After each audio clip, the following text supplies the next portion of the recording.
Kent dorm experienced flooding on Tuesday, how it happened, and how the university responded. We have more information on the continuous Brian Laundrie homicide case. Tied at 2 games apiece, it was a must-win game for the Astros and Red Sox. Find out which team had the magic at Fenway Park in my sports blog. Nicole Kidman will be playing a big role in the reboot movie of I Love Lucy. All this and more as TV2 News starts right now.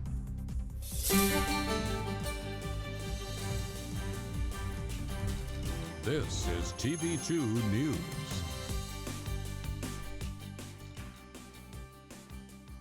Good morning, Portage County, and thank you for joining us. My name is Olivia Sharp. And I'm Kennedy Gotham. Your time is 10:31. Let's get into today's top headlines.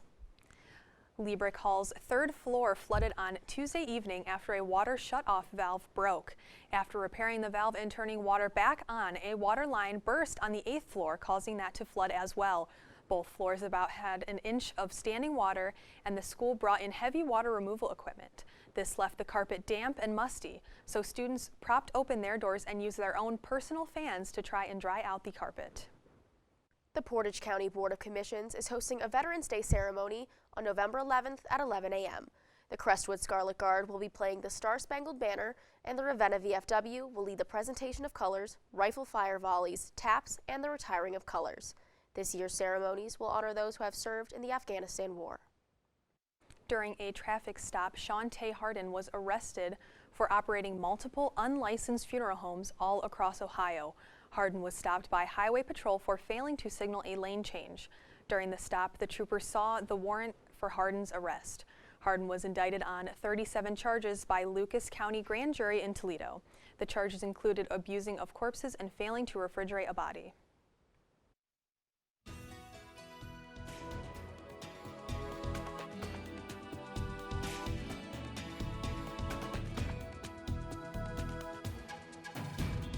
And we have today's weather for you. It is currently 61 in Kent, and it feels like 62. The humidity is at 82%, and we have the winds going south at 4 miles an hour. Right now, we're at about 61 degrees in Kent and the surrounding areas. Cleveland is also at 61, and Sandusky out on the lake is at a comfortable 62. This morning we are seeing a little bit of sunshine, but that is soon to change. Around noon we will be having some showers that will most likely stick with us all throughout next week. Next Wednesday we will see a high of 64, but the rest of the week we will keep it in the high 50s and a lot of rain.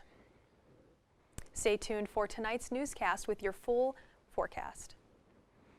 The U.S. Food and Drug Administration authorized boosters for the Moderna and Johnson & Johnson COVID-19 vaccine. The FDA also said you can mix and match doses. The first shot you receive initially does not have to be the same as your 3rd shot. The CDC has already cleared the Pfizer vaccine for the 3rd shot of any brand. Moderna and J&J are waiting approval from the CDC. A possible end to the search for Brian Laundrie. The FBI says unidentified human remains and personal items of Laundrie's were found in a nature reserve Wednesday. Daryl Forges has the latest on the story. Days after Brian Laundrie was reportedly last seen, human remains were found in a Florida park. Probability is strong that it is Brian's remains. A source close to the investigation says it may take some time to officially identify the remains based on their condition. These items were found in an area that up until recently have been underwater. The grim discovery made on the day Laundrie's parents were assisting in the search for their son. According to the family's attorney, Laundrie's father also stumbled upon some of his son's personal items. At some point, Chris locates what's called a dry bag. The dry bag is a white bag, is laying in the woods, I'll say 20 feet or so off the trail. At that time, law enforcement officers showed him a picture on the phone of a backpack that law enforcement had located also nearby. Brian Laundrie is considered a person of interest in the death of his fiancée, Gabby Petito. Laundrie refused to talk to law enforcement when Petito's parents reported her missing. Then days later, he also disappeared. His parents gave investigators tips on where Brian liked to hike and camp in the extensive Carlton Reserve, but have otherwise been silent on the advice of their attorney. Now's not the right time to talk about, the situation with Gabby. Right now, we're going to wait for the forensic results to come in and we may revisit this in the future. In Northport, Florida, I'm Daryl Forges. Absolutely ridiculous. Back to the desk, as the Laundrie family lawyer said that he believes the remains belong to Laundrie. This comes after the FBI named him a person of interest in a press conference on Wednesday. Well, quite frankly, it's absolutely ridiculous. If he wanted to apologize, he shouldn't have murdered Gina and the other 16 people that day. We saw a cold and calculating killer admit to murdering my beautiful daughter Gina and 16 others. Also, he admitted to attempting to kill another 17 people. He's clearly a very dangerous man. This statement was made by Tony Montaldo, the father of Gina Montaldo, one of the students killed in the Parkland shooting. This was made after the Parkland shooter, Nicholas Cruz, pled guilty yesterday to 17 counts of murder and 17 counts of attempted murder.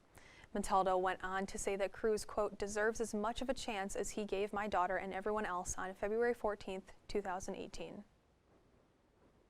And now, your TV2 Sports Report.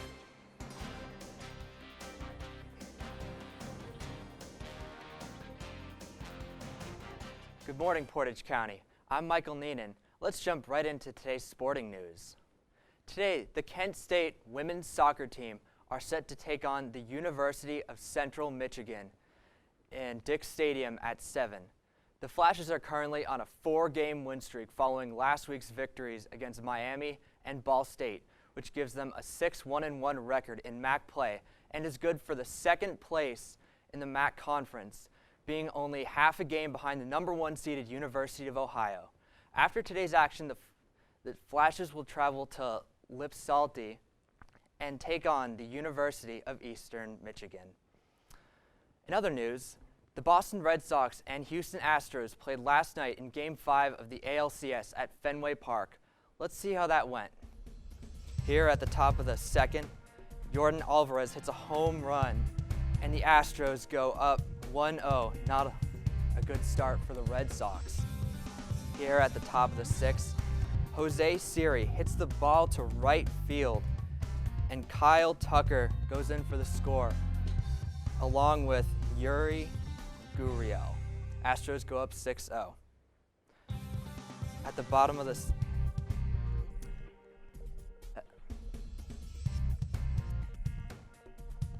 that's all for sports today.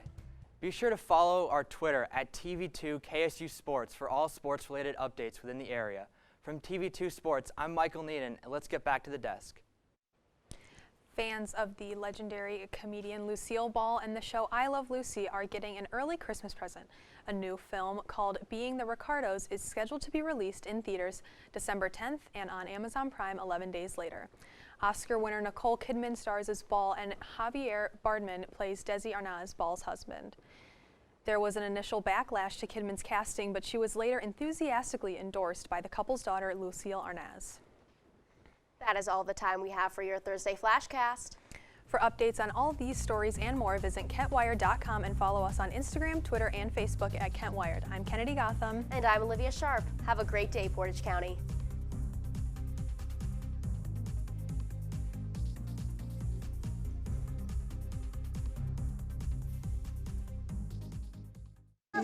Our back and forth. It always came back. Dad! You probably don't remember what you told me, That was perfect. but I heard every word.